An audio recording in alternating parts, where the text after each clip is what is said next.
Bismillah ar-Rahman ar-Rahim. Au nom de Dieu, le clément, le miséricordieux, Monsieur le Président, Monsieur le Secrétaire général des Nations Unies, Majesté, Altesse, Excellence, Mesdames et Messieurs, que la paix de Dieu soit avec vous. Je m'adresse à vous aujourd'hui au nom du peuple et du gouvernement du Soudan. Et je tiens à féliciter le président de la présente session de l'Assemblée générale ainsi que son équipe, leur souhaitant les pleins succès, notamment face aux menaces à la paix et à la sécurité qui mettent notre organisation en péril et qui portent atteinte à la liberté, à la paix et à la justice et mènent à la violation du droit. Le Soudan est convaincu de l'importance du rôle que jouent les Nations unies. Nous appuyons toute initiative visant à réformer l'organisation et ses organes, et notamment le Conseil de sécurité, afin de consacrer le pluralisme, la sécurité collective et de préserver les droits humains, tout en relevant les défis du changement climatique et du terrorisme ethniquement et idéologiquement motivé. Mesdames et Messieurs, le Soudan applaudit le choix du thème de cette session, l'unité dans la diversité pour l'avancement de la paix, du développement durable et de la dignité humaine. Nous accueillons favorablement les priorités annoncées par le président de la présente session. Il est nécessaire, par ailleurs, de mettre en œuvre les conclusions du sommet de l'avenir, notamment en matière de réforme des Nations unies et du Conseil de sécurité, pour permettre à celui-ci de mettre fin aux crises prolongées qui menacent la paix internationale, ainsi que le consensus et l'harmonie entre les nations et les peuples. Les mesures unilatérales prises en dehors du cadre des Nations unies en totale violation de la Charte et du droit international, les moyens de contrainte politique et économique constituent le plus grand facteur d'instabilité, notamment au plan de la sécurité et de l'économie, mais également au plan politique.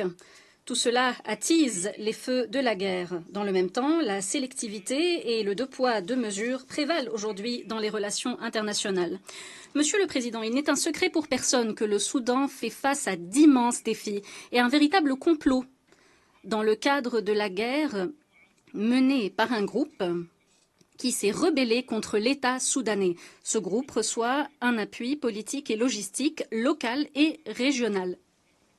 Vous avez tous été témoins des crimes, des violations et des atrocités commises par ces rebelles à l'encontre du peuple soudanais et de l'État soudanais. La guerre a en effet commencé par une tentative de prise de pouvoir par la force des armes. Au fur et à mesure, elle s'est transformée en une guerre totale contre le peuple et l'État soudanais. On ne compte plus les crimes de nettoyage ethnique, de déplacements forcés et de génocide commis par la milice des forces d'appui rapide, qui doit être considérée comme un groupe terroriste.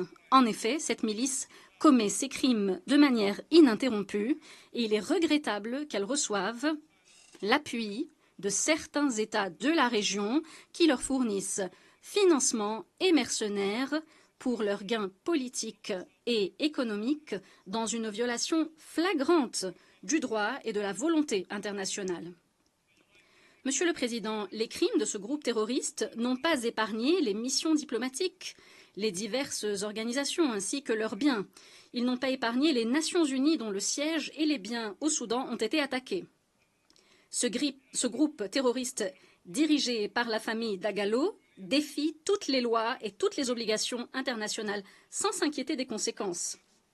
Il refuse de se conformer aux dispositions de la déclaration de Djeddah et rejette les résolutions du Conseil de sécurité relatives à l'embargo sur les armes au Darfour. Ainsi se poursuivent les crimes de nettoyage ethnique. Et récemment, ils ont violé la résolution relative à El Fasher, la capitale de l'État du Darfour du Nord. Je me demande donc aujourd'hui pourquoi le système international n'a-t-il entrepris aucune mesure ferme, aucune mesure dissuasive à l'égard de ce groupe et de ceux qui l'appuient. Malgré tout ce qui précède et malgré tous les crimes que nous avons observés, des crimes contre l'humanité, des crimes de guerre, malgré le refus de mettre en œuvre les résolutions du Conseil de sécurité et des organisations régionales. Autant de raisons donc d'appeler à la réforme du Conseil de sécurité, afin d'éviter que le deux poids deux mesures et l'impunité ne deviennent les principales ou des caractéristiques de cette organisation. Mesdames et messieurs, cette agression dévastatrice menée par la milice des forces d'appui rapide, appuyée par des États de notre région qui leur fournissent le financement et les mercenaires ainsi que les armes, ont mené à la mort de dizaines de milliers de Soudanais et au déplacement de millions d'autres. Ceux-ci ont été forcés de quitter leur terre, leur patrie, afin de fuir les crimes de ces groupes armés. Ils ont trouvé refuge dans les régions contrôlées par le gouvernement et par nos forces armées, où des millions d'autres Soudanais vivent aujourd'hui en paix. Toutefois, les attaques systématiques de la milice contribuent à exacerber les souffrances de nos compatriotes. C'est pourquoi nous avons très tôt recherché une solution pacifique à la situation. En effet, la déclaration de Djeddah de mai 2023 aurait pu suffire à mettre fin à la guerre. Cependant, les puissances politiques régionales qui veulent cette guerre voient les choses autrement, ce qui a mené à la situation que nous connaissons aujourd'hui. Par conséquent, et en vue d'alléger les souffrances de nos compatriotes et de faciliter l'acheminement de l'aide humanitaire, nous avons ouvert nos frontières et nos aéroports et avons levé tous les obstacles qui entravaient l'accès à cette aide.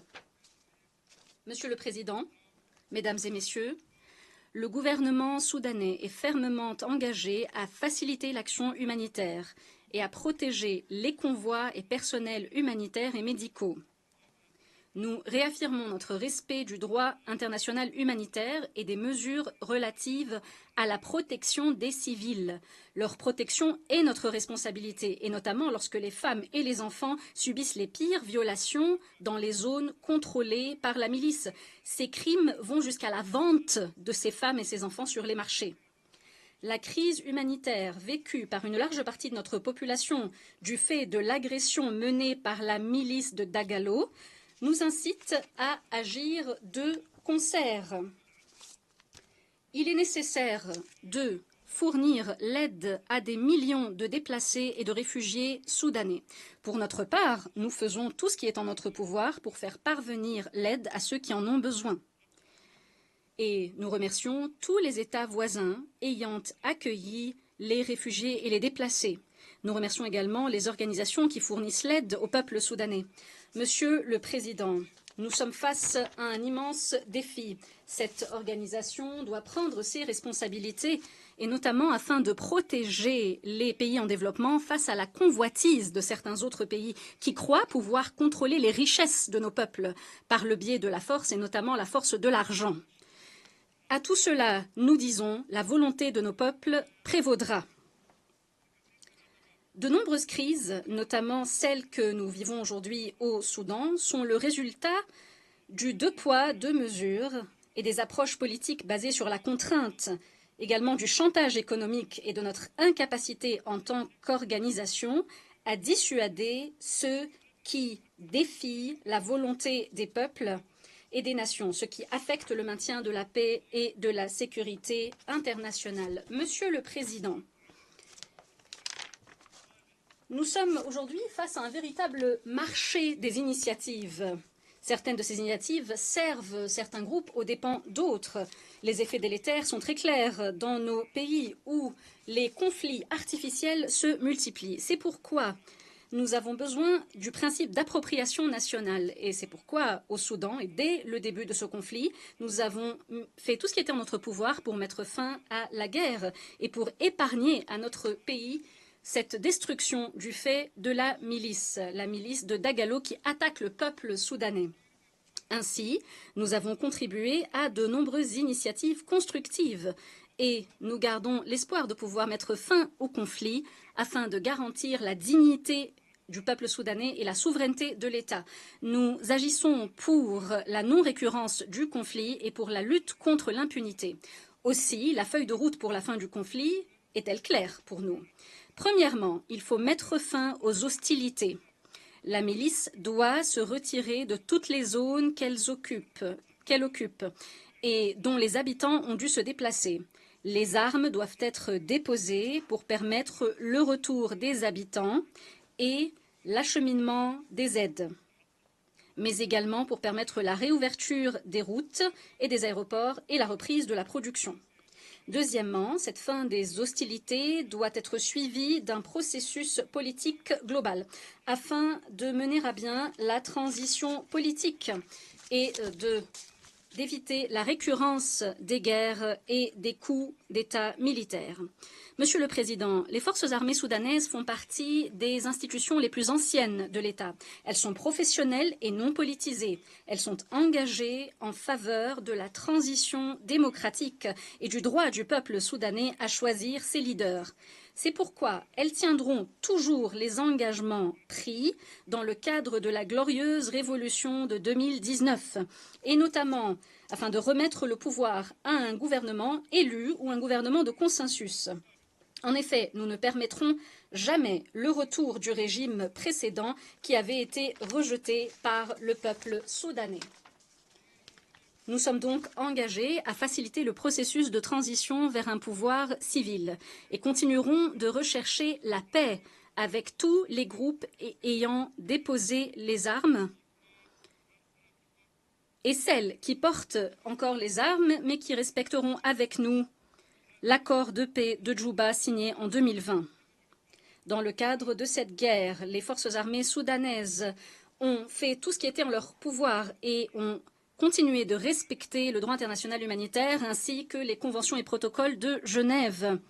Nous agissons pour la protection des civils et pour permettre l'acheminement de l'aide. Nous sommes prêts à prendre part à toute initiative permettant de mettre fin à cette guerre, dès lors qu'une telle initiative respecterait l'appropriation nationale et mettrait fin au contrôle et à l'occupation par la milice rebelle de nos territoires.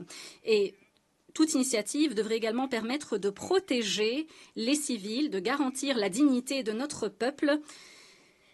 Ce sont là les conditions de retour à la démocratie. Il est inacceptable pour le gouvernement comme pour le peuple soudanais de voir participer à de telles initiatives tout État ou toute organisation ayant appuyé la guerre ou contribué au massacre des Soudanais en facilitant le passage des armes ou le passage des milices par leur territoire, ou qui aurait fourni l'appui politique à ces milices.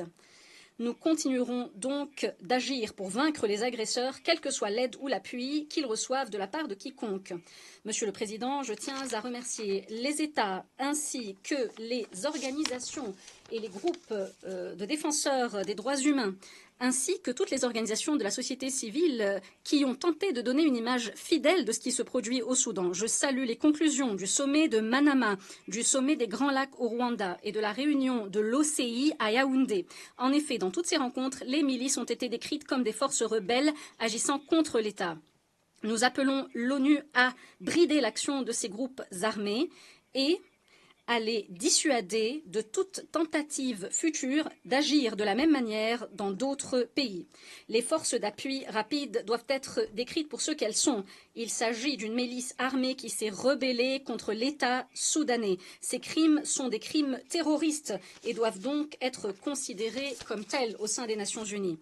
Monsieur le Président, avant de conclure, je tiens à réaffirmer notre position vis-à-vis de la question de Palestine et du droit du peuple palestinien à établir un État indépendant dans les frontières de 1967. Il est nécessaire de mettre immédiatement fin à l'agression contre Gaza et contre le Liban. Nous appelons également à octroyer à la Palestine le statut de membre de plein droit. En guise de conclusion, je tiens à exprimer nos remerciements à tous ceux qui nous ont appuyés dans cette épreuve. Des millions de Soudanais ont toujours besoin de votre aide. En vous remerciant, Monsieur le Président, je tiens à réaffirmer que la volonté du peuple soudanais prévaudra et que la paix de Dieu soit avec vous tous.